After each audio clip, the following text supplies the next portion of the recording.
arriving in U.S. mail from St. Louis in the original de Havilland DH-4 biplane in 10 bulky gunny sacks are the combined audiobook renditions and supplemental background information as presented in podcast form by moi, me, Robert P. Fitton. Good evening to one and all, wherever in the galaxy you make your home.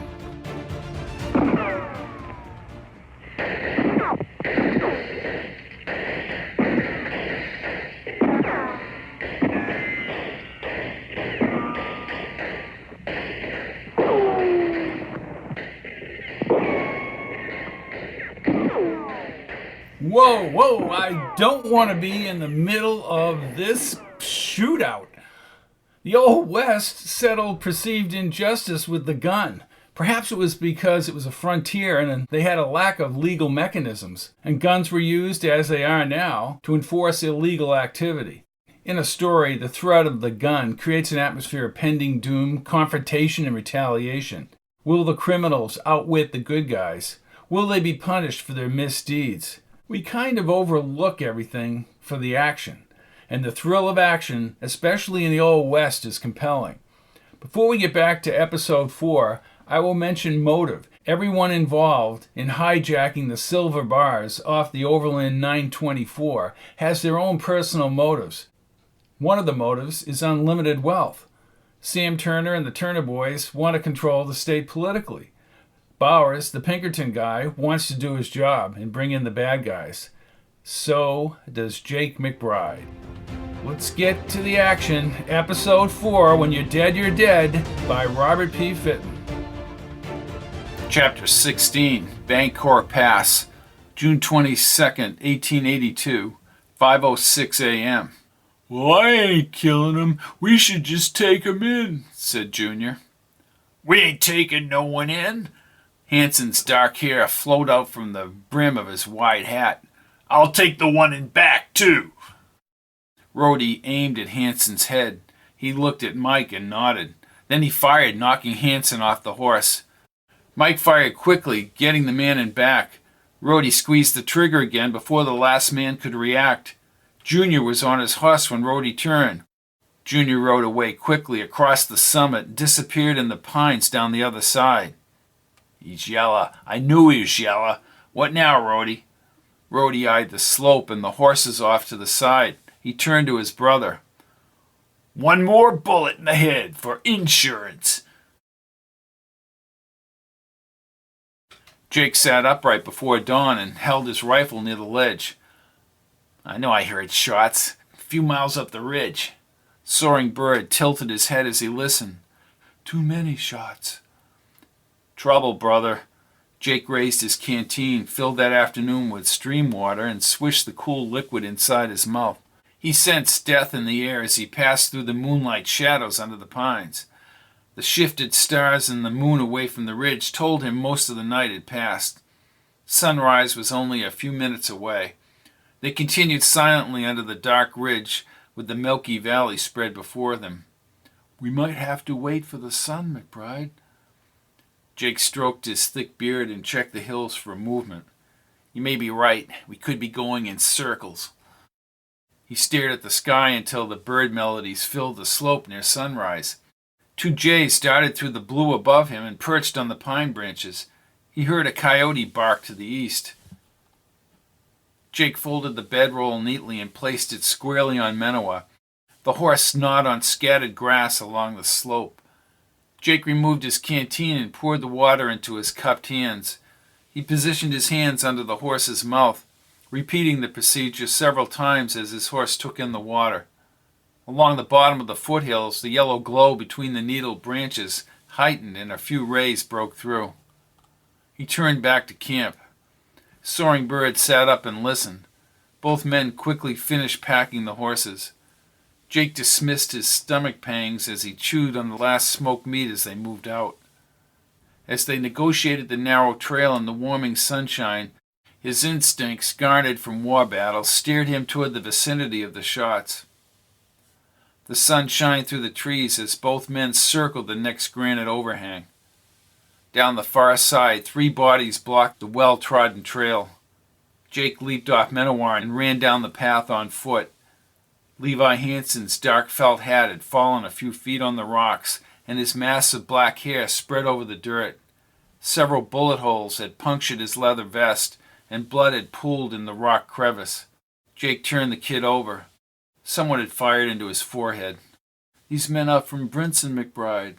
Jake, kneeling over Levi's motionless body, looked up at his Shoshone friend. His voice tightened and he held his gun. "Levi Hanson. Somebody gunned him down and then came back and got him again. Goddamn cowards." "These other men were also shot in the head," said Songbird. Jake surveyed the slope. Boot marks dented the pine needles and led back along the main trail. He walked away with his gun drawn. About 50 yards away, he found fresh horseshoe prints in the soil. The trampled pine needles left no doubt someone had camped here last night. Jake remained squatting and looked up at his friend's silhouette.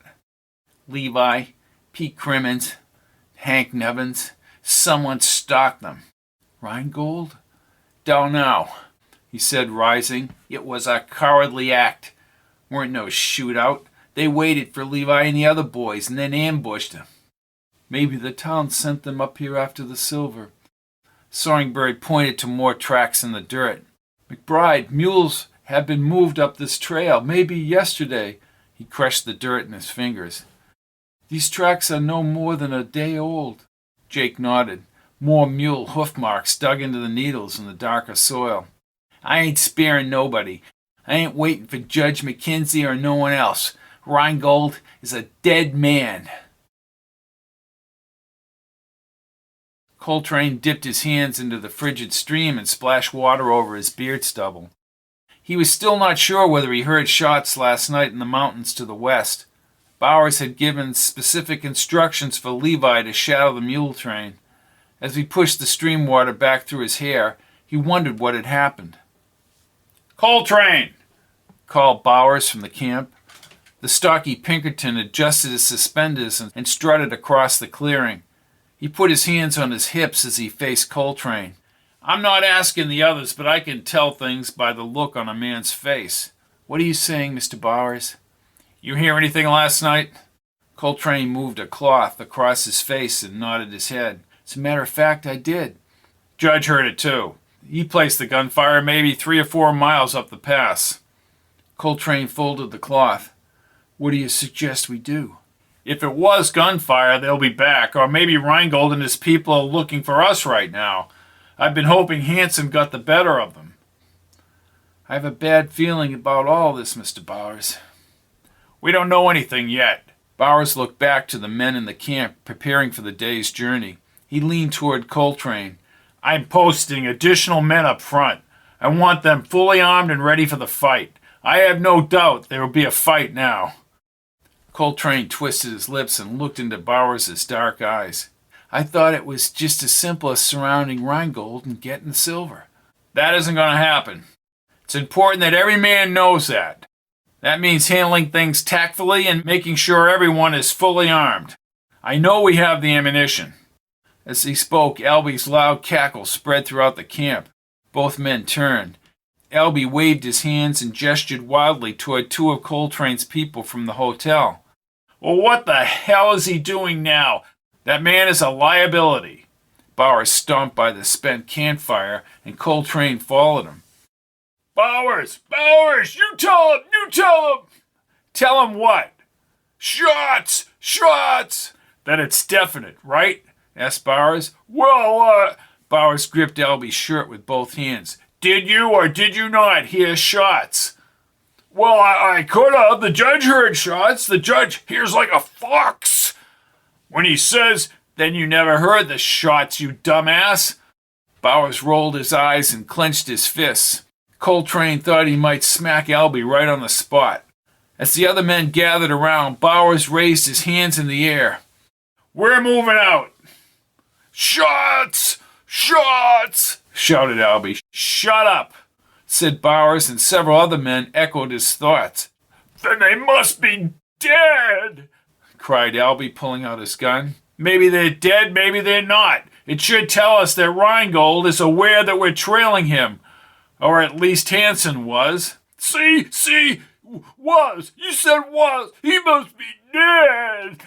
I told you to shut up or there'll be more shots right now, said Bowers, clutching his pistol handle. Then he faced the others.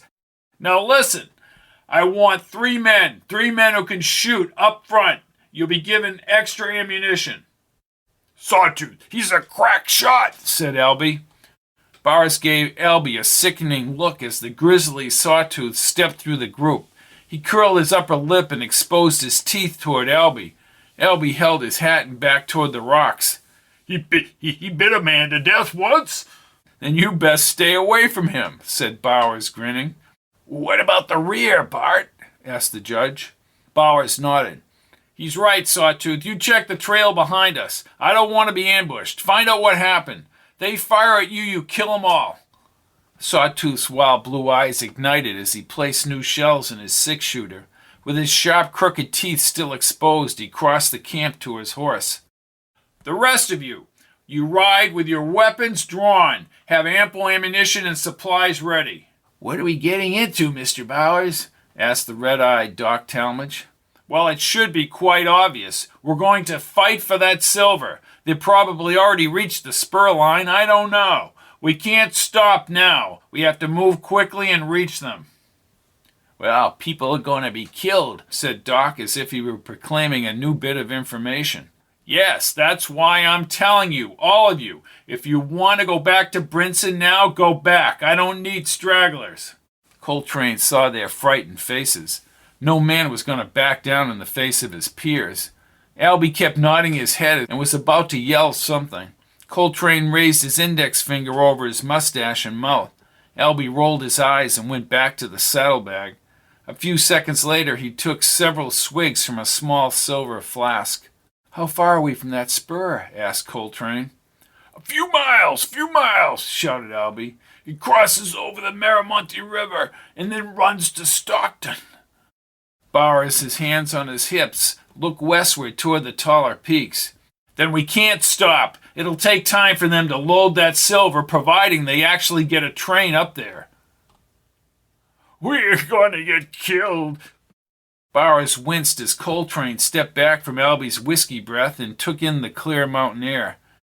He gazed down the rock ledge and then clenched his Winchester.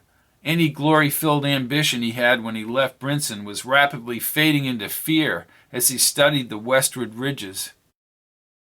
Chapter 17, Bangor Pass, June 22, 1882, 6:35 a.m.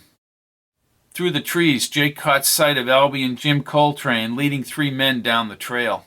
Albie pointed at him and then babbled as he rushed up the rocks. Jumpin' Jerusalem! You're alive, Jake! You're alive! Levi Hansen is dead, Albie, along with Crimmins and Nevins. Albie turned back to the group. See! Levi's dead! They're all dead! Jim Coltrane and a stocky bald man in a checkered blue shirt and dark suspenders brought their horses up the rocks. Coltrane looked squarely into Jake's eyes. Is it true, Jake? Is Levi dead? 23 years old. Cowardly murdered. The bald man donned a brown hat and extended his hand. Hobart Bowers, I work for the Pinkertons. I came in with the judge from Carson City. Then the judge is here? You bet your ass I'm here, said the white-haired Mackenzie, moving from behind the others. Jake could not bring himself to a full smile with Levi dead. You tracking the silver, Judge? That's exactly what we're doing, said Bowers. But how did you and the Indian know to come up to Bangor? Last I heard, you were checking wagon tracks to the south. Dooley, the cavalry lieutenant, tried to kill me. I shot him dead. He had a hand-drawn map in his uniform pocket. Bowers nodded as Albie prattled on about Jake killing Dooley. He killed Dooley. I know he killed Dooley, that bastard. So the thing about Estrada was a lie. Soaring Bird leaned forward. They loaded the wagons with sandbags from Cerrado Canyon. They split the wagons to Badwater and Yuba Hibi Crater. You are a Shoshone. I am. You've got more education than all of us here, Mr. Bowers. Bart. Bowers nodded, seemingly accepting Soaring Bird. What did that map say? I'll show you. Jake reached into his saddlebag and pulled out the map and handed it to Bowers. Bowers nodded as he unfolded the map and studied the layout. Well, we figured right. There's a damn railroad spur line set up from the Danforth Lode to Stockton. Somehow Rheingold knew about it very well. He's not John Rheingold. Well, then who the hell is he? I don't know. Dooley wouldn't tell me who the son of a bitch is, but he ain't Rheingold. Bowers' forehead tightened as he lit a cigar. He's going to spend the rest of his life in jail, no matter who the hell he is. You don't understand, Bart. Rheingold is a dead man, and I'm doing the killing. Mackenzie stepped forward. Jake, you have to uphold the law. Judge, that man is responsible for the deaths of the men that Soaring Bird and me just buried. Levi has a girl back in Brinson. Hank and Pete have wives and kids. Jake, the law will take care of this. I ain't so sure, Judge, but I know I will. Bowers folded the map. Well, my main concern is to stop them from getting that silver onto the spur line. Jake spoke to the group. You know Rheingold ain't gonna just sit back while we politely ask for the silver. You're right. They have to know we mean business, growled Bowers. Coltrane looked at Jake. Levi didn't deserve what happened to him. Jake stared down at his dusty boots. Is there any other way to Bancour Pass? Asked Bowers. Nope, said Albie. We're all up Schitt's Creek. You spent your whole life on Schitt's Creek, Albie. My guess is someone will be heading around that pass to the spur line. Albie remained on his horse. The trail ain't the only way to Bancour Pass. You can get by them mountains by horse. Once you're at Bancour, you can cross through the forest above the tracks. Then we need to get men up the ridge then, to see what's going on by the spur line, said Jake. The men we send up there will cover the rest of us. Bowers checked the bullets in his six-shooter and spun the chamber. We're going to have to fight it out. Clever bastard, Rheingold. I really can't believe he pulled it off. I tell you, I'm very worried they're going to get that silver down the spur line, and then we'll never catch them. Jake gazed back at the men. We don't need rest. We're going to keep going, no stopping. I'm going to kill that son of a bitch.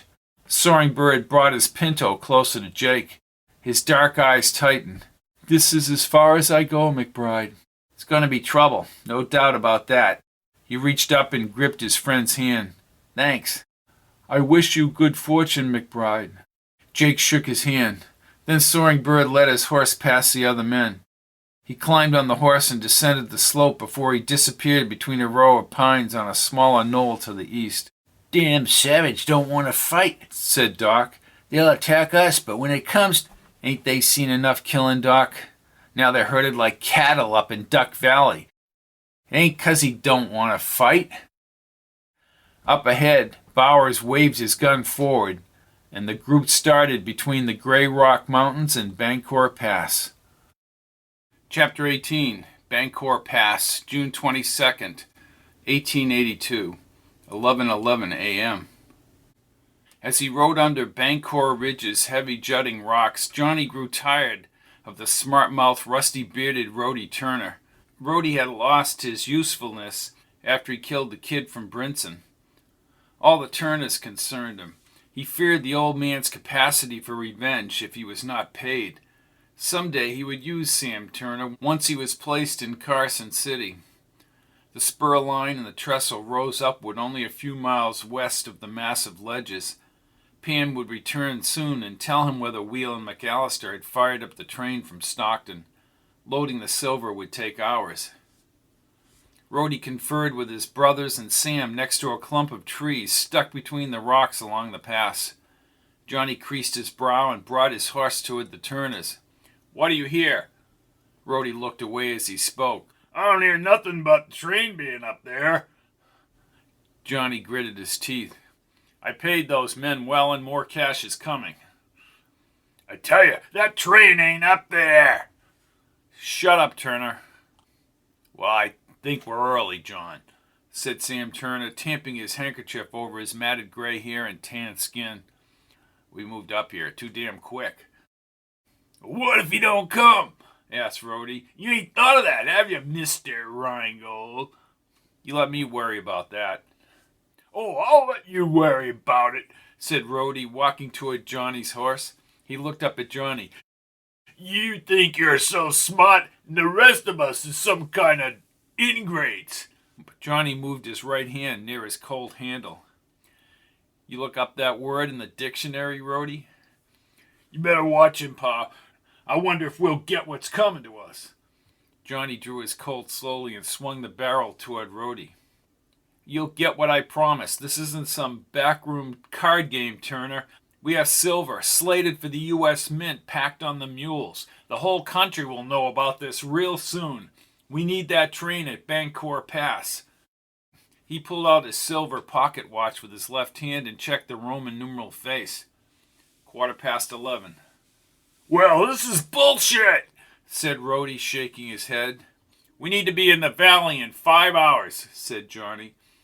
We waste any more time and the government will have agents, the army, and everyone else will be all over us.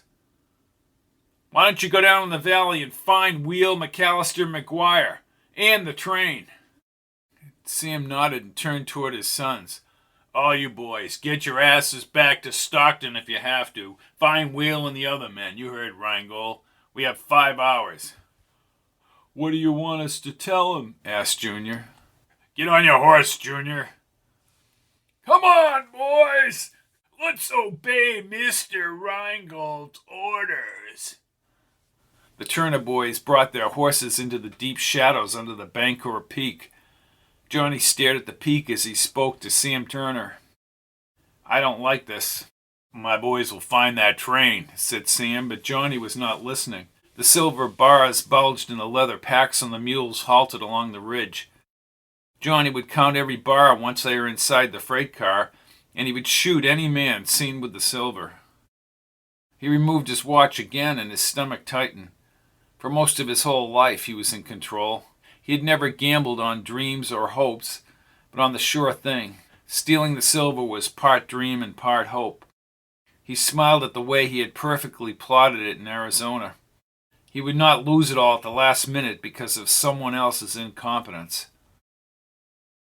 Rhodey caught sight of Pam on her black horse heading along the ridge track.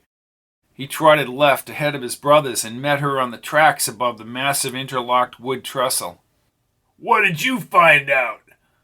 Train's coming, about a mile down the tracks, she said, pointing toward the billowing smoke in the distance. Wheel had trouble with the boiler. Ain't gonna mean shit once he's up the top of the trestle. We just roll into the valley. Maybe there's work ahead getting them bars on the train, said Pam. Rhodey leaned toward her. Hey, Pam, what do you say? You and me spend a little time up in the woods while we're waiting. Pam pulled out a long .44 from her saddle and pointed it at Rhodey's hawk nose. You never learn, do you? I like a wild woman. Good, then you hire one once you get your cut on that silver. You only sleep with marshals, that it? She cocked the trigger. What I do is my business. You say that again and I'll kill you. That what you told Dunbar? I had a job to do and I did it, she said, keeping the gun trained on him. Just like the marshal, asked Rhodey, raising his brows. Shut up! She fired once. Rhodey grabbed the top of his shoulder. A small blood circle formed on his blue shirt. His brothers all drew their guns, but Pam aimed her gun. Put him down, or the next time I won't just graze your shoulder. You're crazy, yelled Rhodey. If I wanted to kill you, I would've. Rhodey brushed his shoulder. I'm wondering if you ain't right about that. Turned to his brothers. Junior smiled. You stop your grinning. Been bested by a woman. She ain't just a woman. I don't know what she is. He started down the rock bed below grade. Junior looked over his shoulder down along the ridge. I wouldn't mess with her. She'd wear you out, said Mike. Yah! She's poison, damn poison, I tell you. Rhodey moved slowly in the sun. To his right, the vast valley was jacketed between continuous granite rises. His horse shuffled through the gravel, but he felt noise on the ground. Listen, boys! The Salvation train's a-comin', I hear it! I'm gonna put Pa in Carson City, said Mike. What if the army gets here? They ain't stupid, said Junior. Rhodey held his shoulder and leaned to the right. Dark smoke twisted above the ridge pines. Here they come. And you're right. The Army ain't stupid. None of them are stupid. They just aren't quick enough. We took them all by surprise. The train's thunder grew louder as the thick smoke formed a tapering trail back through the pines. Wheel waved through the open window as McAllister stuck his head out the other side. Rhodey motioned his brothers back up the ridge. The engine, spewing and hissing, chugged in reverse up the trestle rails. Rhodey counted 2 faded green passenger cars and a weathered wood freight car. He grinned at Wheel as he passed, and McAllister waved a gray rebel cap into the air. "Well, what do you think now, Rhodey?" asked Mike. Rhodey looked ahead. "I think we're all set. Rheingold gets that Subaru up here. We can go to Abilene and get ready for Pa to go to Carson City." Chapter 19, Bangor Pass, June 22nd, 1882, 4:25 p.m. Jake stared into the late afternoon sun highlighting the upper rocks and pines. Years had passed since he wrapped his fingers so tightly around his rifle. The tension gripped his stomach like a tightening knot. Bowers had sent Sawtooth along the ridge to scout for trouble. Jake had a sense for trouble, and trouble might be over the next granite ridge. He turned in the saddle as Albie's voice erupted off the trail. "A dead mule! A dead mule!" Jake dismounted and hurtled through the bushes. Albie hovered over a mule carcass. Harness marks were still imprinted on the mule's short gray coat. Jake looked up at Bowers. "Sure as hell confirms my suspicions, Bart." Coltrane, rifle in hand, glared down at the mule. "Well, we can thank Sam Turner and Rheingold for all this." Bowers climbed back on his horse. The crack of a gun made Jake swing his rifle upward as he sidestepped between a massive boulder. A second and then a third discharge sent Bowers' horse scrambling under the trees. "Well, what the hell is that?" "Sawtooth! Sawtooth!" shouted Albie. Coltrane followed Jake up the trail. "He's gotta be dead! He's gotta be dead!" "We don't know that, Albie," said Jake, mounting Manawa. "Shut your trap." Sawtooth galloped in a dust swirl up the wooded trail. He slapped his hat against his horse and leaned forward in the saddle as he jumped the rocks. The horse slid forward into the groove. He held his hat over his head and pointed his six-shooter into the sky. "I shot the sons of bitches!" Jake brought Menawar ahead of Bowers. "What happened, Sawtooth?" "Dead, I tell you. Two of them were in back." "Only 2 of them in back?" asked Bowers, glancing up the trail. "I got 'em both.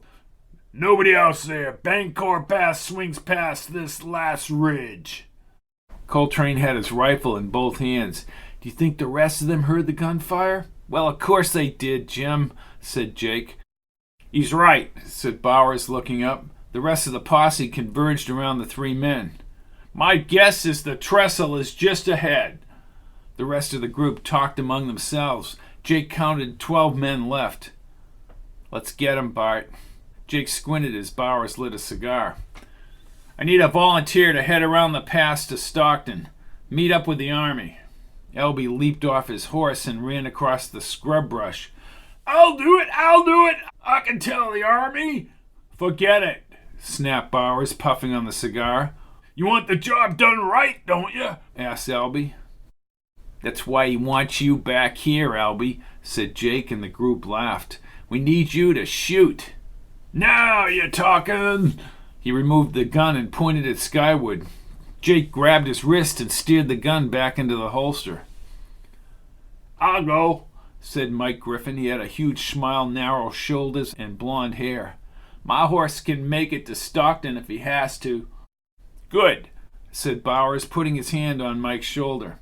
"But I want you to head for San Bautista first. The Army needs you to head in both directions. If you are able to use a telegraph—" "I understand." "You will ask for Major Kendall in San Bautista." Bowers advised Griffin to stay clear of the trail and the trestle. His chestnut pony began a wide loop into the woods around Bangor Pass. Bowers climbed off his horse. He snapped a long, brittle stick off one of the trees and cleared back the pine needles and dragged the point in the soil. His crude map showed Bancourt Peak as a long triangular groove in the darker dirt. He deepened the line where he thought the spur had swung up from Stockton across the valley. Below the trestle, he drew the Maramonte River and the soil. "What do you think, Jake? Sawtooth and 3 men fully armed with rifles up the top of that peak." He raised the stick toward the pointed ledges and the wispy clouds. "Yep, we need cover, Bart," said Jake. "That leaves the rest of us to move up the pass." He kept the cigar between his teeth and placed his foot on a stump. Slowly he raised his bushy brows and spoke in a constrained voice. "We have to kill them all.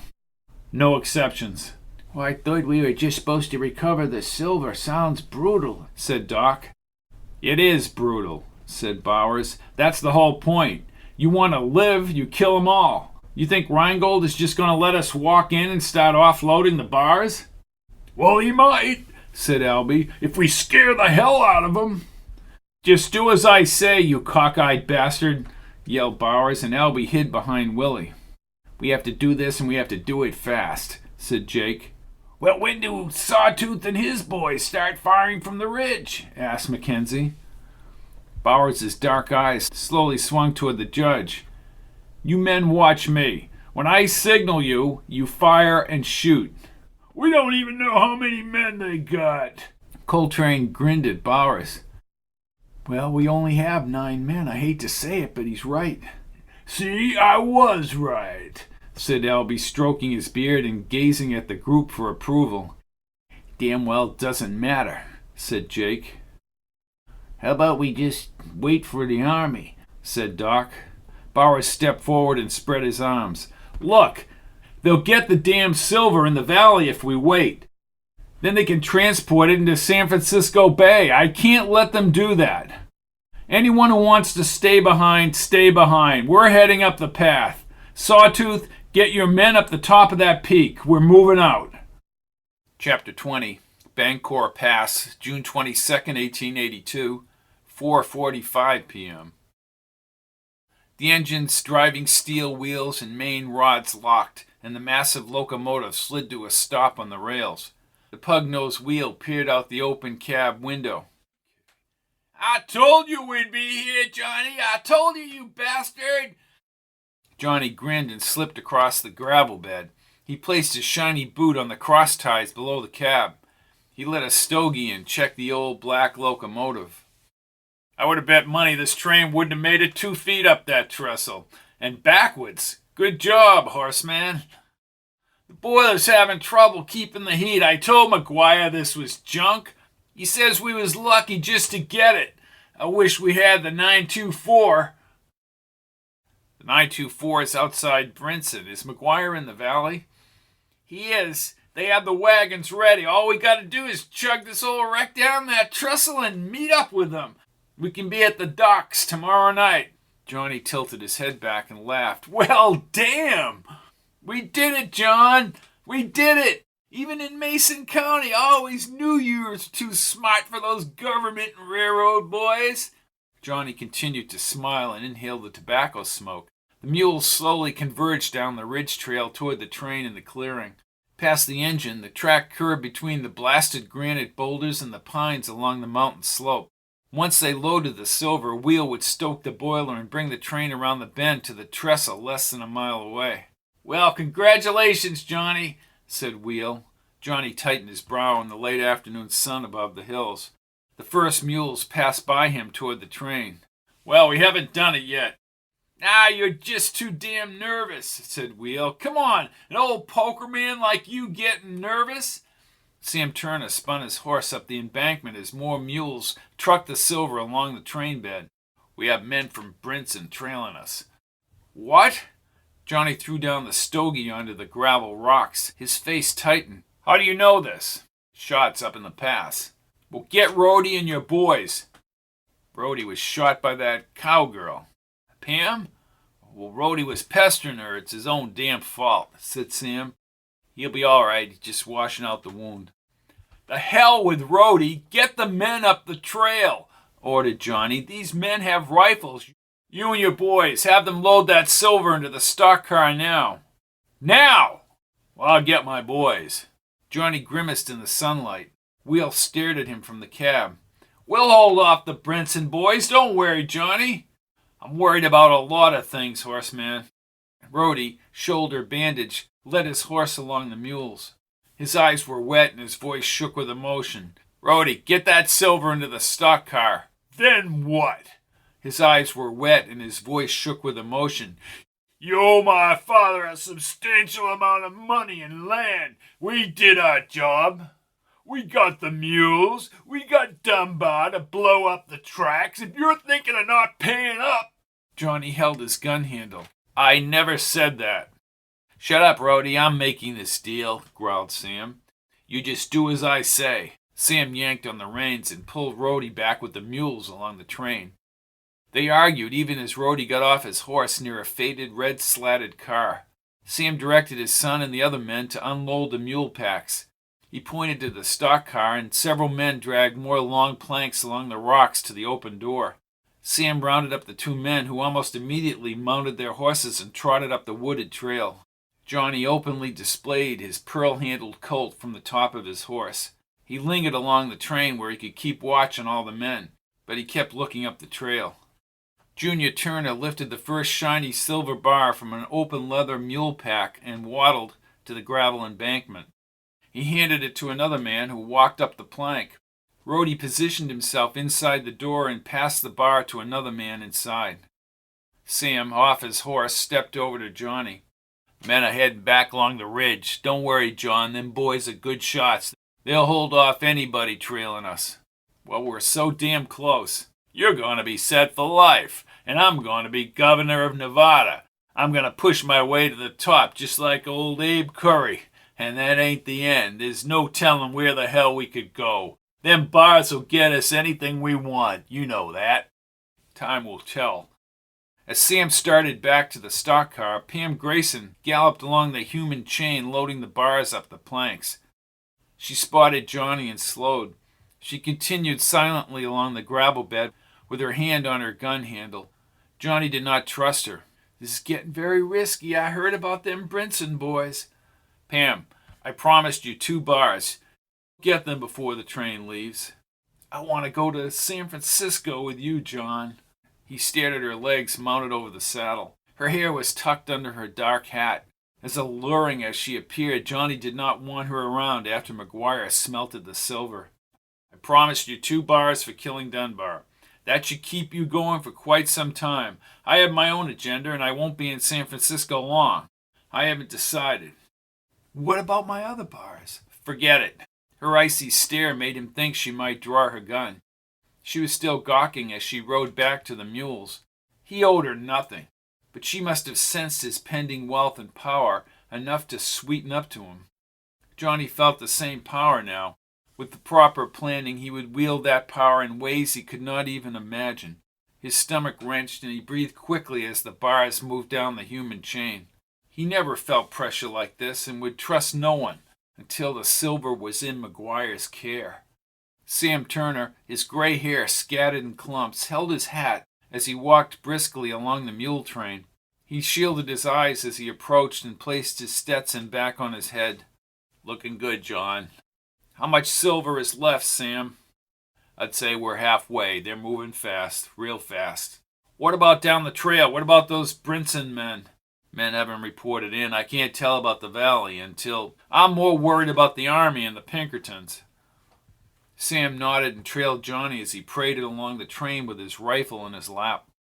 Men looked up at him as he neared the stock car. They had created a 5-foot pyramid of silver bars glistening through the wood slats. He would count every bar before the train started down toward the trestle.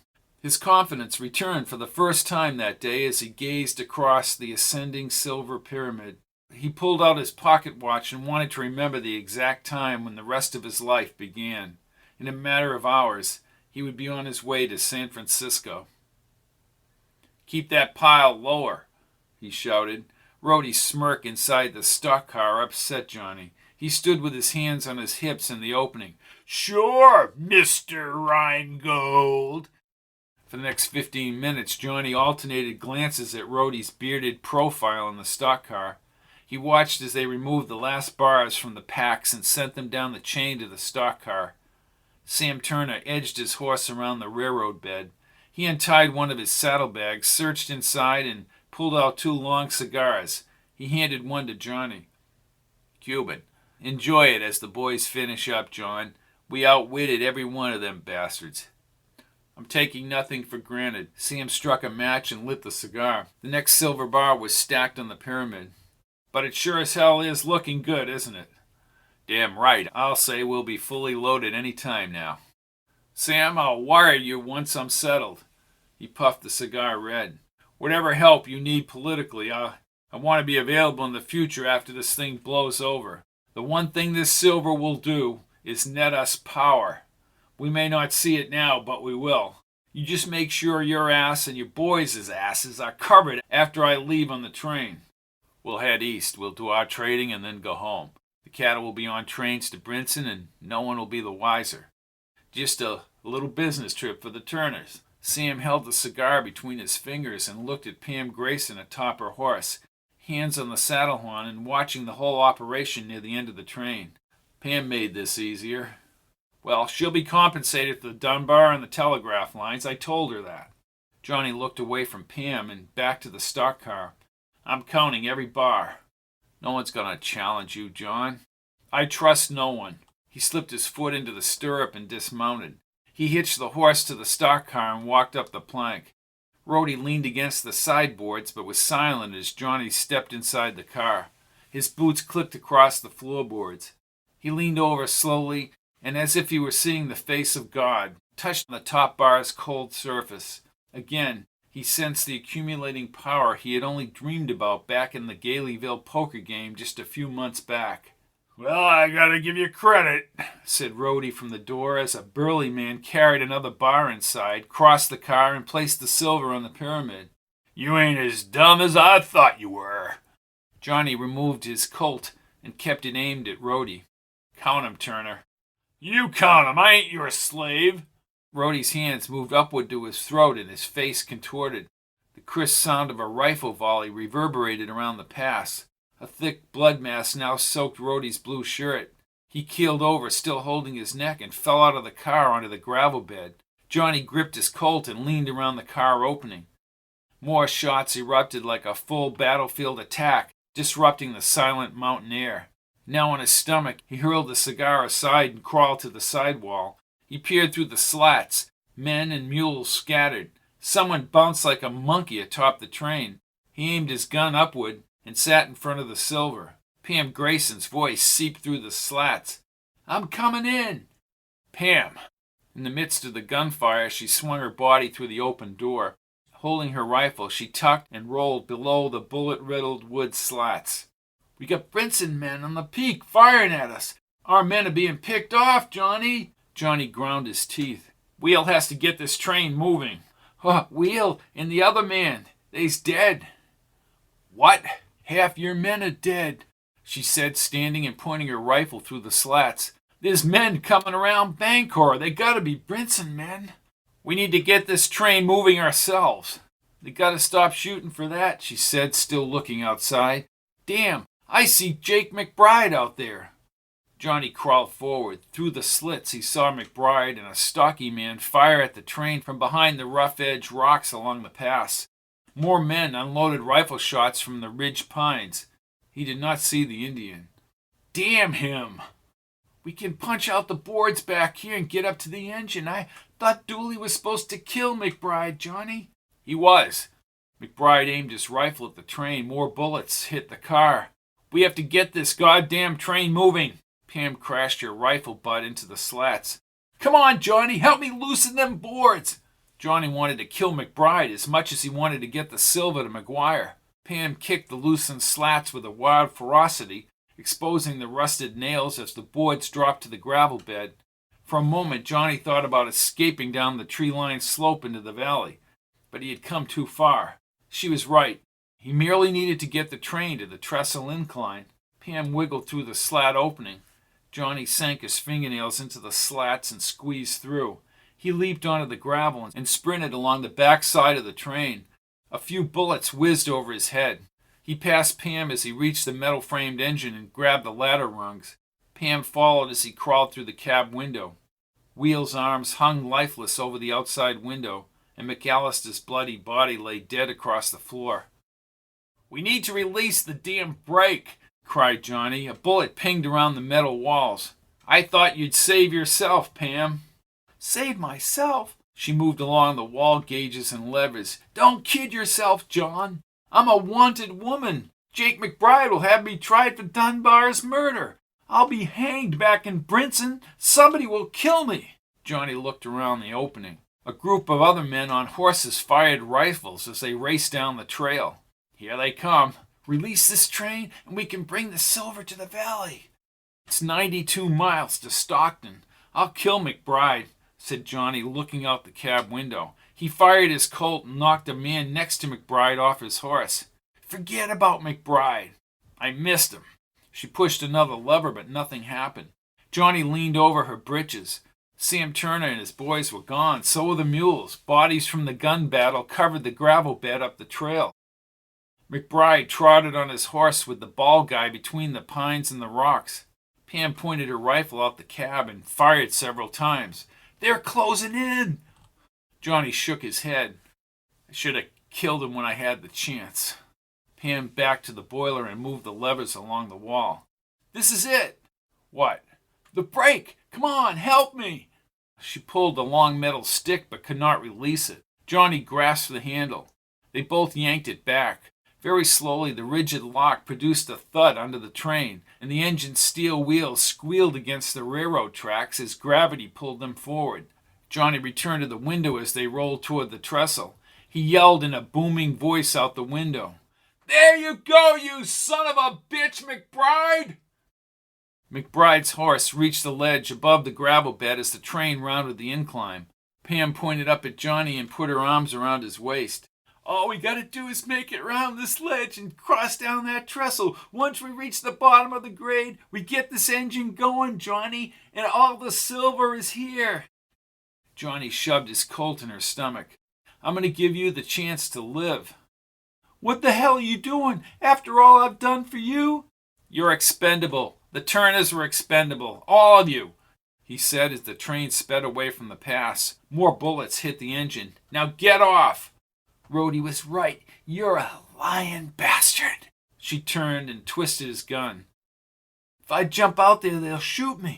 "You stay here and I'll shoot you." She gazed over his shoulder toward the open cab window. "Then let me out the other side." Johnny pulled the gun back and pointed it at the passing pines and bushes. "Get out, goddammit!" She sidestepped over Wheel's body. When she was at the edge, she backed her long legs over the opening. "I could have made you happy, John." A smile returned to his face. "The only thing that will make me happy is stacked in the stock car." "What about my 2 bars?" "Tough luck, Green Eyes." Chapter 21, Bancour Pass, June 22nd, 1882, 5:05 p.m. Jake and the posse fired at the slow-moving train as it approached the bend. Pam Grayson emerged from the pines along the tracks. She scooped her rifle off the ground and mounted a horse. Jake had an easy shot, but he let her horse hurtle down the tracks. She galloped between the tall pines and down the mountain trail away from the trestle. From the safety of the cab, Rheingold shot a revolver back at the posse. Jake pumped the trigger on his Remington. Bowers peered through his field glasses. "The train is sustaining speed, but once he gets to the trestle, it'll be impossible to catch him. This train has to round Bancour Pass before it hits the trestle. I'm going through the woods," yelled Jake as he turned. "Jim Coltrane!" Bowers squinted and pressed his lips. "Well, that is possible. Where the hell is Coltrane?" Doc Talmadge, one knee to the ground, looked up from Coltrane's fallen body on the gravel bed. Blood flowed across his white shirt and long coat. Jake leaped off Menawa. He quickly reached his friend. Coltrane formed a crooked smile and pushed out his words in a whisper. "It's a damn good day to die, Jake." His eyes rolled and his head fell to the side. Jake looked over his shoulder as the engine rolled toward the bend, and more gunfire erupted from the woods. "Turner boy's coming up through the woods," yelled Sawtooth. "Kill him! Kill him!" Jake, you cross that ridge. Try and reach the train. You need my help here, Bart. No, we're all right. Get the hell out of here now. Stop that train. As he stepped up, the sun flickered in his eyes. Sporadic gunfire continued behind him as he clawed his way over the rocks. He gripped the tree roots and pulled himself up over the ridge. And then he sprinted between the straight pines and the level upper ground. He breathed heavily as the sky brightened. At the western slope, spreading oaks and the Miramonte River cut the canyon west towards Stockton. The train advanced slowly, but was not yet at the trestle. He sent the dried pine needles flying as he reached the massive rocks hovering over the tracks below. Steel wheels screeched against the rails as the train approached. A few dozen feet below, the ledge broke into smaller boulders. Jake slid down on his denim pants and gripped the crevices as he edged toward the railbed. To his right, bathed in the sunlight, the trestle formed a bolted myriad of neatly woven timbers descending in sections from the rock-scraped cliffs. A solid upper platform swung out from the rocks before the rails dipped gradually into the river valley. He inched along the blasted rocks 20 feet above the crossties. The locomotive's steel wheels ground against the rails at the curb. Above the ridgeline, the smokeless stack progressed silently through the woods. The train gained speed as the wide cowcatcher appeared past the pines. Jake thought about Jim Coltrane, shot dead, and Levi, buried up in the hills. When you're dead, you're dead. He bent his knees as the engine cab passed below. He leaned forward and leaped into the air, landing in a car full of split wood.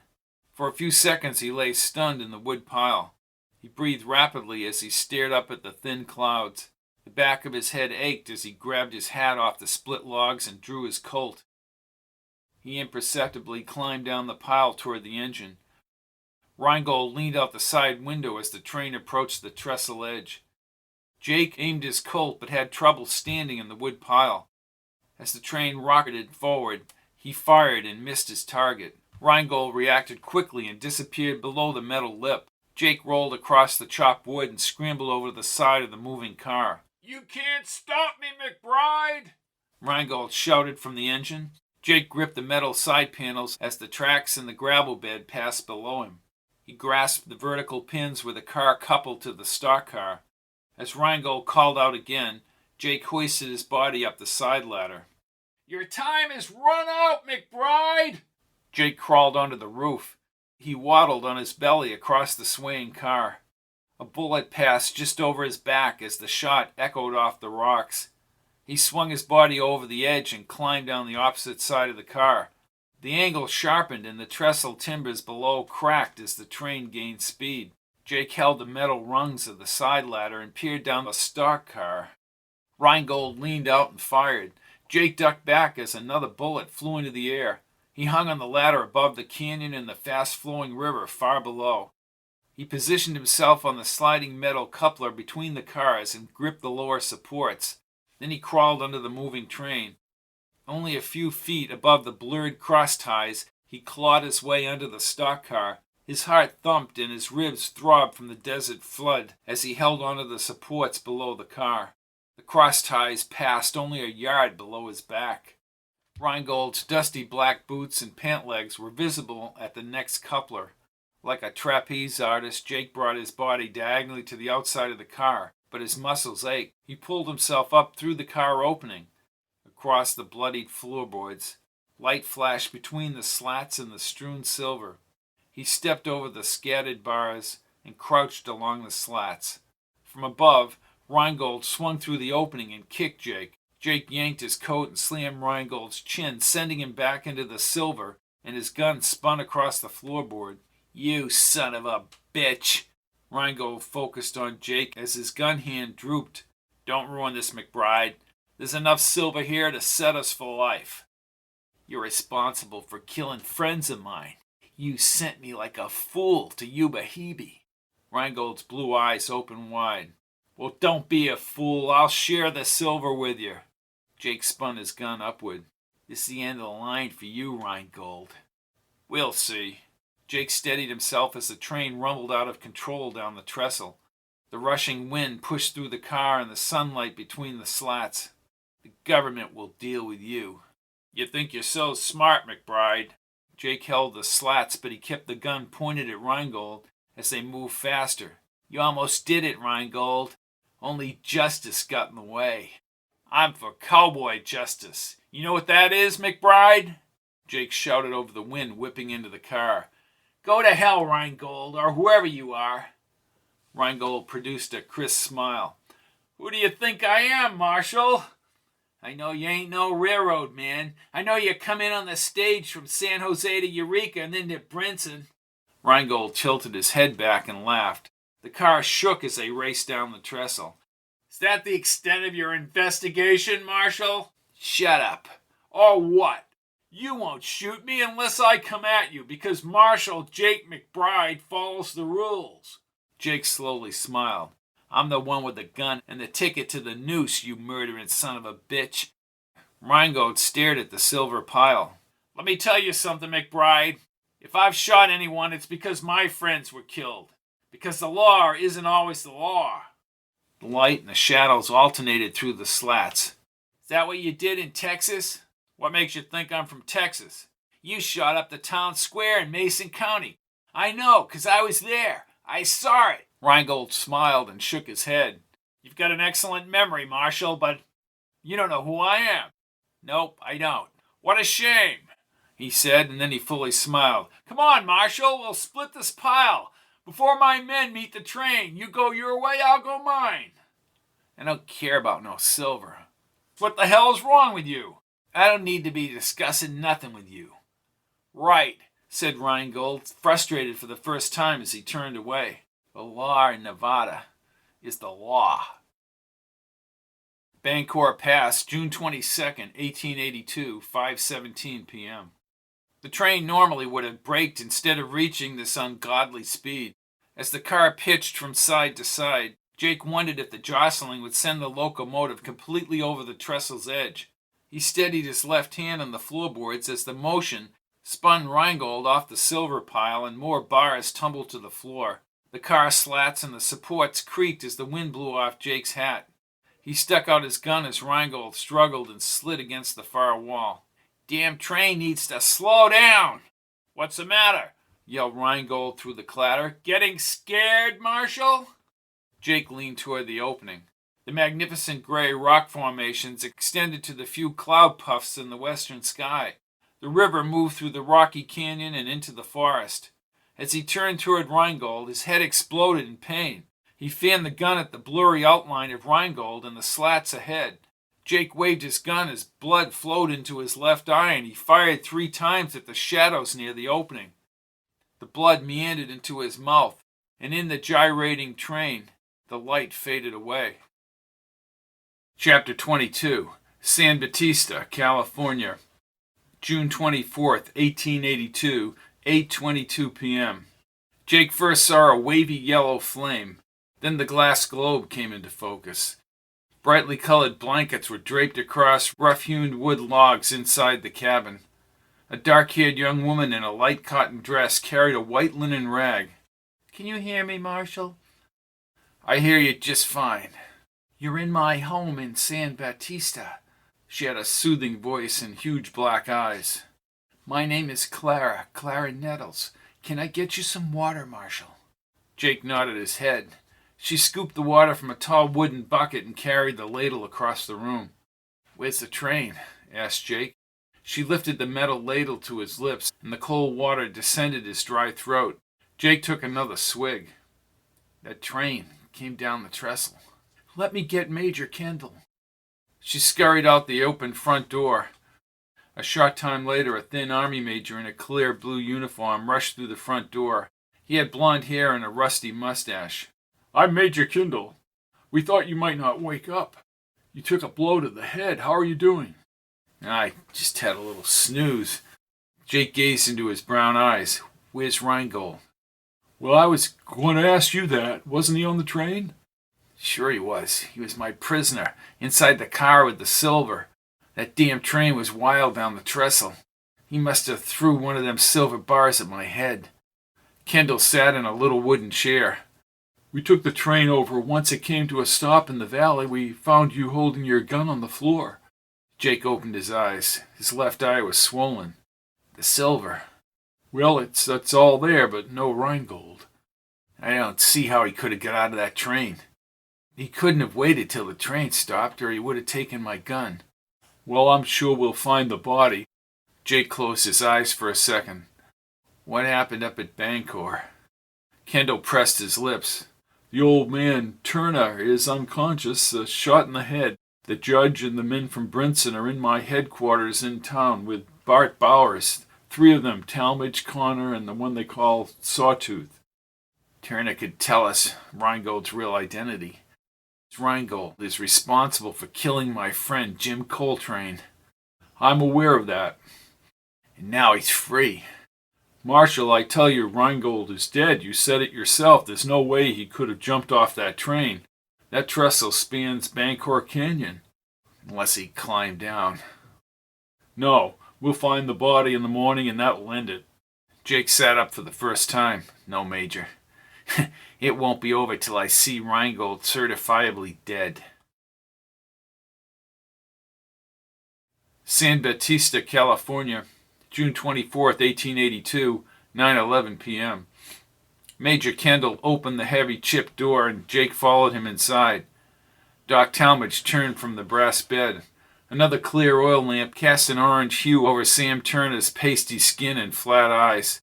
Bowers sat at a small wood table with a single milk glass lamp. Is he dead, Doc? Asked Jake as he removed his hat. Well, he might as well be. He was babbling earlier this afternoon, but nothing about Rheingold. How are you, Jake? You shouldn't be up. Don't you be worrying about me, Doc. Well, I questioned him, said Bowers, now standing. He was calling for his wife and boys. Jake nodded and glanced at Sam's disheveled gray hair on the black striped pillow. I have some information that may be of assistance to you, said Bowers from the desk. It's about the 924. Jake furrowed his brow. What about the 924? Jake, my office contacted a Mrs. Matilda Parsons who rode with Rheingold from Carson City to Brinson. She was in Fresno City. We received a response to our telegram. Jake moved back to Doc Talmadge. Yeah, I remember her. She stayed at the Coltrane. Yo, big mouth! Big behind, said Albie from the back. The liquor was strong on his breath. Jake pointed at Albie. Get the horses set for the night, Albie. Well, she was on her way home, said Bowers, glaring at Albie. Horses are in the stalls at the Richmond livery, Jake. Then go feed him again, Albie, barked Jake. Rheingold spoke extensively about Rhyolite City, Arizona, all the saloons and the gunfights. There was a shootout there last fall. So I telegraphed my office in San Francisco about the 924. I wondered if it came out of Arizona and not San Bernardino. I reckon he was lying. He was. The 924 was contracted out by the U.S. Treasury in November 1881. Arrangements were made from the silver smelting areas in Pinata, Arizona, to bring the silver bars up to the Tucson station and the 924. Soldiers were commandeered from Fort Huachuca in Arizona Territory. I believe there were 13 soldiers. Well, they're all dead, said Jake, and their bodies buried together. What can we expect for help now, Bart? Bowers paced across the floor as he spoke. Secret Service and Treasury agents should be out here in the next week or so, and soldiers from Fort Churchill will be heading to Brinson. Don't help us here right now. Let me ask you, Bart, do you think Rheingold is dead? Till we find a body, I say no. I thought so. Well, suppose his body was taken downstream, said Kendall. That river, the Miramonte, is not that wide, said Bowers. We should be able to locate a body in the morning. If we don't, I assume Rheingold, a.k.a. Gordon, is still alive. And we can follow him up in the hills, both from Stockton and at this end. Not with horses you won't, said Kendall. Jake stroked his mustache as he watched Sam Turner fading from life on the bed, but he visualized Arizona Territory. So, he must have learned about this deal down there in Arizona Territory. I should have talked to Mrs. Parsons at the Coltrane. Oh, don't blame yourself, Jake. The only man I blame is Rheingold. Maybe he was in the mining camps, said Bowers. Everybody down there must have known that shipment was smelted to go to the government. Jake nodded. That's my feeling. Them mining camps, or maybe even them saloons and whorehouses down there. And even the army would know, said Kendall. But this man, he thought he could actually steal the silver. said Jake. I have the names of the other passengers who were on that stage when Rheingold pulled into Brinson. Bowers returned to the desk and pinched a piece of yellow-lined paper off the stack. Ed Frawley, you know. Rheingold is not on the original manifest out of San Jose, but a man named Josh Gordon is. Even though Gordon signed on the stage from Eureka to Brinson as Rheingold. Jake slowly turned. Stupid mistake. He never thought someone would know he came from San Jose to Eureka. Even the clever make mistakes. Back at the bed, Sam Turner's convulsions drew his attention. The old man rocked back and forth across the bed and was calling for Johnny. Jake and Bowers both rushed toward the bed. Johnny who, Sam? Asked Bowers from the other side of the bed. Get the mules, Rhodey, before you upset Johnny. Sam's gray eyes were stuck open as he exposed his yellow teeth. Jake held his shoulders. Tell us Johnny's last name, Sam. Jake backed off and the old man fell back on the pillow. This time he didn't move. Well, damn it, shouted Bowers. He was gonna be governor, said Albie. Governor! Jake caught Albie in the corner of his eyes and sneered. Doc, you and Sawtooth take the stage back to Brinson and let everybody know what happened. Albie and I are heading out to the trestle at daybreak. What about Turner? Asked Bowers. Jake pressed his lips and again thought about the bloody Jim Coltrane on the ground. Bury him with the rest of the killers. Recovering at an outpost at the bottom of the trestle, Jake begins to unravel just how Ringo set up the robbery with his buddies from Texas. With Ringo on the lam, Jake is determined to track him down south to Arizona and the silver mines. This will involve historic figures of the Old West, and Jake steps into Johnny Ringo's historical narrative. Next week we join Jake McBride in Arizona territory in pursuit of justice. This is Fitton carrying the U.S. mail and taking the oath of mail contractors and carriers on the Wells Fargo stage to Arizona. I'll be back next Saturday night to finish the last episode of When You're Dead, You're Dead. Good evening.